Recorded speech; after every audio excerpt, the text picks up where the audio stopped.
Lorsque tu commences ton entraînement de féminisation de la voix, il y a une petite chose qui doit être très claire.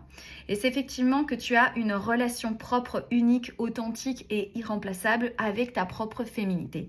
Il n'y a personne qui peut arriver et te dire « Ah non, ta voix n'est pas féminine » ou alors « Ceci n'est pas féminin ». Pourquoi ? Parce qu'effectivement, on sort de tous ces stéréotypes binaires typiques avec lesquels on a vécu pendant des décennies et des siècles. Et aujourd'hui, on est donc dans cette libération identitaire qui te permet de définir ta propre relation avec cette féminité qui est en toi.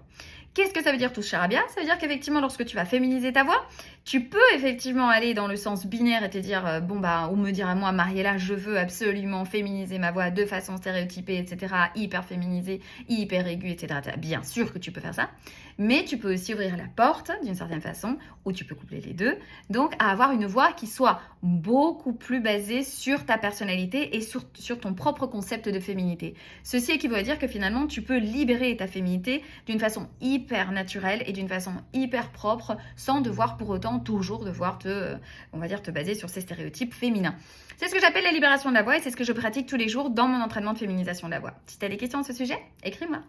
Si tu as aimé cette vidéo, abonne-toi pour plus de contenu.